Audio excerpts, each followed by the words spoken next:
In a few of my recent videos, I've covered printing, prepping, and priming this FDM miniature, and today I finally get to paint it. I'm Jacob from Painted for Combat, and let's get right into it. Now, I'm not claiming to be some high-skilled painter. Heck, when I first started this channel, the whole point was to document my hobby process as I got better at the painting side of things. A goal that, admittedly, has fallen to the wayside while I'm deep in this FDM printing rabbit hole. All of which is to say that not every mini I paint is a masterpiece. Rather, each mini is an experiment, a chance to try something new.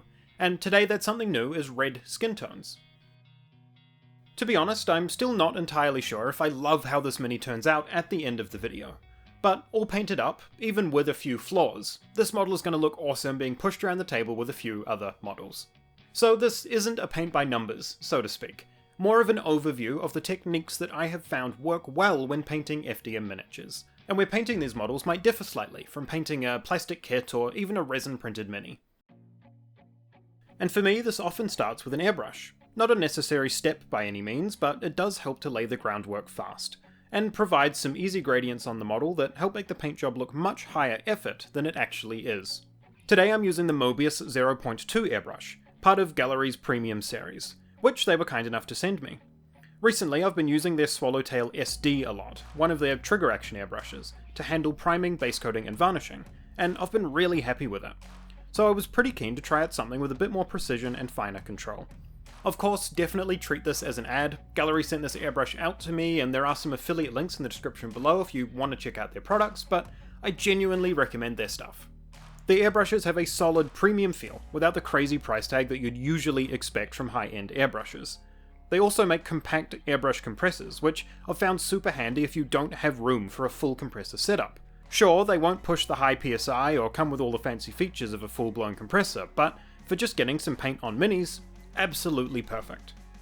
I use the airbrush for a pretty heavy zenithal of a dark red-brown mix, which will end up being used for both the skin tone shadow and will make for a great warm recess shadow on areas I end up missing with the brush later on. I then follow that up with some progressively brighter reds, covering less and less of the model with each colour, to start getting a simple highlight on the topmost faces.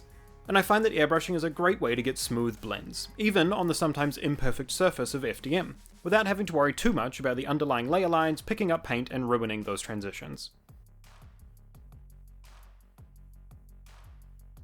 Generally, after a prime or an airbrush undercoat, I like to work from the recesses up, which today means that our skin tones will be the first part we're going to paint. When it comes to brushwork on FDM models, I do use a wet palette like you might for more typical mini painting, but when it comes to thinning paint, I do a few things slightly differently.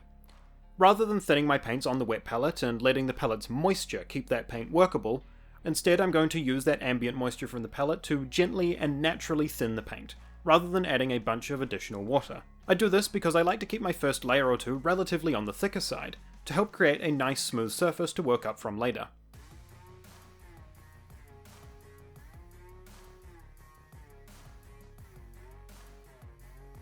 This just means that any later steps, such as washing or highlighting, we'll be able to do like we would on any other model, because we've used these first layers of paint to create a nice, smooth undercoat. I use this method for the red midtones on the skin, and use the same semi-thinned consistency to base coat the cloth, leathers, bone, and wings in a dark brown, as well as picking out some of the silver details with a similarly thinned base coat. But for the shield specifically, I'll be leaving this as it is for now, and that's because our next step is dry brushing. Yes, dry brushing on FDM minis. Given a clean print and a good primer or undercoat, dry brushing is a totally viable option. And to be honest, after a good prime and some slightly thicker undercoats to even out the last few FDM layer lines, painting this mini becomes very much the same as painting any other model. To keep some depth in the colour on the shield, I keep it as it is, with this mottled undercoat, and use a silver to dry brush it up and add some nice interesting sheen. Taking a small amount of unthinned silver paint and working it into the bristles of a makeup brush, using the top of my wet palette to push the paint around until there's just enough that the brush barely catches the edges, before moving over to the model. And once that silver is dried, I use a wash to darken down these metallics and shade in the recesses. Next, I start layering some midtones over the brown undercoats we did earlier. Firstly, using a warm off-white to pick out all of the bony protrusions, before shading them with a pallid bone speed paint to add some age and depth to those details. and once that's dry I come back in with that original bone colour to highlight the raised areas and bring back that lighter tone. Then it was time to have a go at the red skin tone. Originally I tried hatching lighter and lighter reds across the skin, aiming for a scratchy, leathery texture, but as anyone who's ever painted red knows, highlighting it without making it look pink or orange can be quite difficult. So by the end of this step I had a demon who almost looked like they just had a very sunburnt tan skin tone, as opposed to fiendish red flesh. Let's fix that. This is an issue that I've run into a few times now, in a couple different scenarios trying to highlight reds, so I do have a bit of a go-to solution. Honestly, the more I think about it, I should maybe do a few painting challenges here on the channel to help me improve a few of these skills. But for now, my solution is a thinned down wash or glaze of Speed Paint Blood Red. About 2 parts Speed Paint, 1 part Speed Paint Medium, and 1 part water, to tone everything back towards that nice red hue. Usually this is thin enough to tint the surface without wiping out the highlights underneath. In this case it didn't preserve as much of the detail as I'd hoped, but it did give me a solid base to try a different approach. Instead of adding highlights all over the Mini, I decided to pick specific spots to focus on. That way, even if those areas drift towards orange or pink, the majority of the model will still read as red overall.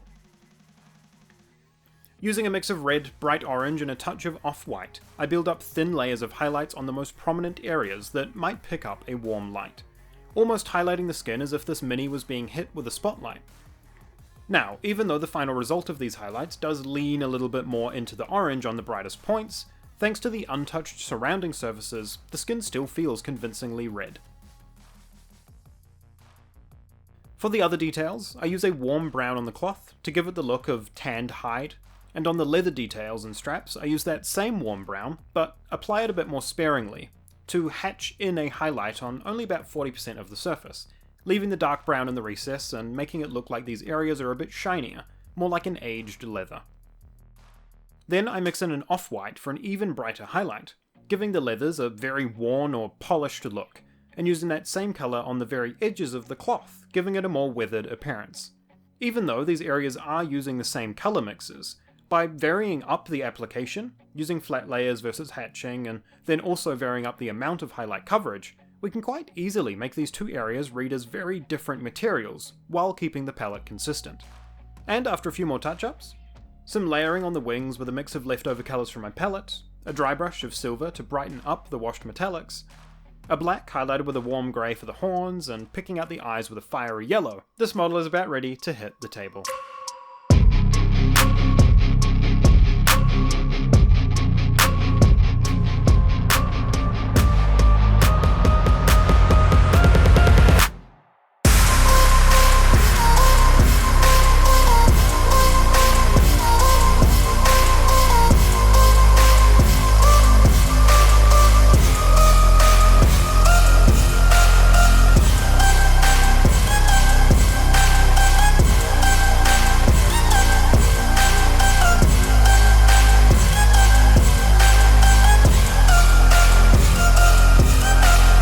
Is this the best paint job I've ever done?